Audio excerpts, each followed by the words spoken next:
Well, greetings, citizens. It's the Major here, and today I want to talk about something we need to be prepared for, and that's that this MAGA GOP Republicans, whatever they are, it's all the same stinking, putrid, rotting beast. But whatever they are, they're no longer a party or a group of people who are going to be observing election results or doing transfers of power. And I think we need to be clear on that and understand what we're up against.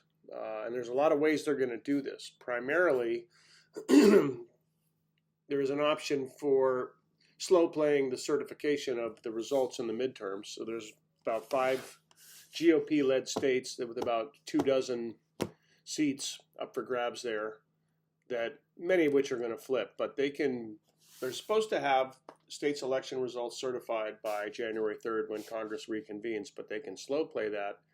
And the idea behind that would be that January 3rd comes, these states' results are not certified, and then the House of Representatives could go to a contingent election. And we know how Mike Johnson would direct that one to go. So that's one thing they're going to try to do. The Electoral Reform Act was reformed after the January 6th Mike Pence things that they were hoping he would do. That actually spurred legislators into amending that act. It was originally from 1887, and there were a lot of holes in it that were exposed. And one of the changes to it is that the state's results are supposed to be certified by second week of December. That would be, I believe, December 11th would be the deadline this year. But that's, again, just a law. And as we saw with the Epstein file bill that was passed, these people will pass laws and then ignore them. They're not, laws are just suggestions to them. They're nothing binding with these people. However, the reforms that were put in place on that act in 2022 does indicate that the Congress has to give full effect to any certification of election results that were issued by a court, even if it's after the December 11th date. So they're going to slow play the certifications in a bunch of states. Democrats and Democracy Docket and Mark Elias and all these excellent election attorneys safeguarding our system, what's left of it, are going to file suits immediately, and the courts are going to put this at the top of their docket and move through it real fast. And so I don't necessarily see the slow playing of the certifications as being successful, but that's one of the things they're going to do. The other thing that Trump is ramping up for is the latest big lie, and that would be that China interfered with the 2020 election, and that way he can declare some state of emergency with the Insurrection Act or some other dusty statute, and then try to assert federal control over states' elections, which, again, you can't do that. But again, with these people, laws are just suggestions when their governing principle is, what are you going to do about it? Trump will try to outlaw early voting. He will try to outlaw mail-in voting, require all voters to present a very narrow form of ID in order to vote. Perhaps an attempt to suspend or postpone the election. I don't know. But hey, pro tip, by the way, don't vote for people who try to keep you from voting. Just going to put that out there. Anyway, he's going to do all these things, and the Supreme Court will very quickly issue an emergency stay and saying you can't do that, but he has an army and they don't. And he's got a handful of these toady sycophant red state governors who will almost certainly be willing to go down that dark path with him. That would constitute an actual coup d'etat, and we'll deal with, what a civilian and American response will have to be for that if and when it occurs. And I'm putting my money on when it occurs, because these people are not acting like they have any interest in transferring power, because you look at the campaign messaging, a lot of them are just retiring rather than run for re-election because they've seen the writing on the wall. We've already had a bunch of polling in the form of about 35 special elections, and they've gotten smoked in each one. They know which way the wind is blowing, and they're not going to waste time campaigning just to get their asses kicked in November. But the ones that are running aren't putting out any kind of compelling message about some policy changes or how we're going to help you, the American citizen, with the things you're concerned about. They're just, doing the usual stuff about how Democrats are going to institute socialism and transgender for everybody, and just the usual bullshit culture war stuff.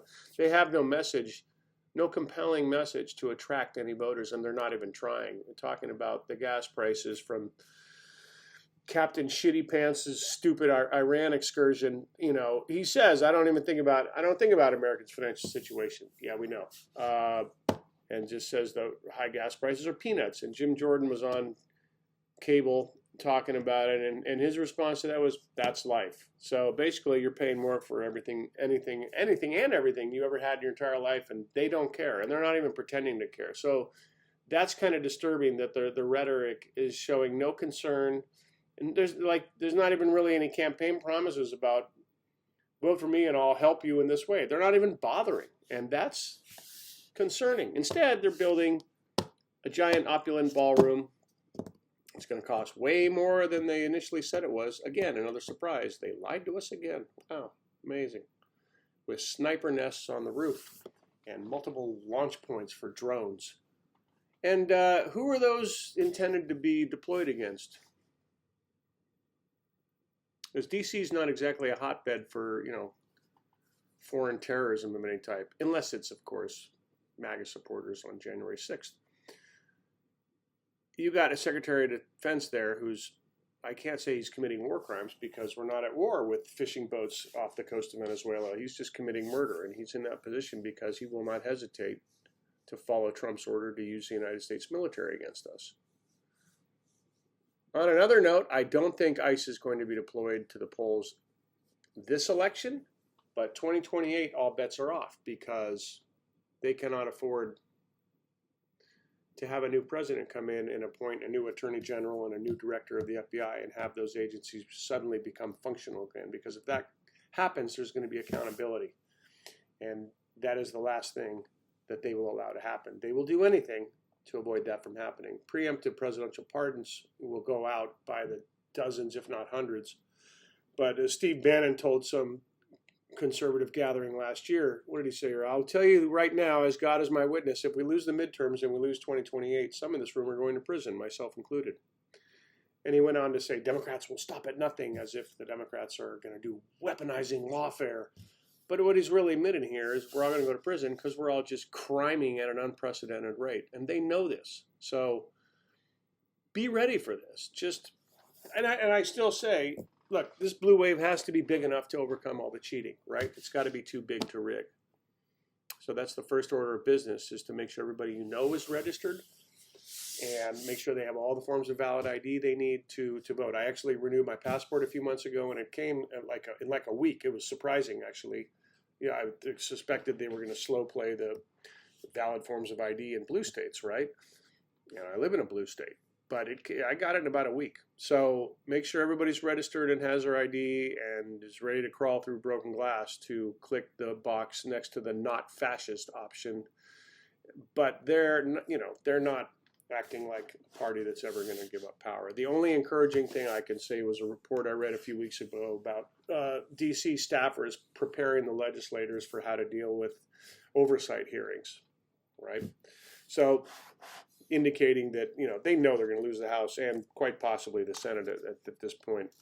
And they're going to have to sit in Senate and, you know, House hearings and answer a lot of questions, and they're prepping them for how to deal with that. You could do the Pam Bondi book and just come with a binder full of insults and idiotic statements, and that may be what they end up doing. But the fact that they're talking about that is the little encouraging, hopeful thing I'll leave you with for this video. So just get everybody registered, get your ID together, but buckle up, because these people, there is no bottom.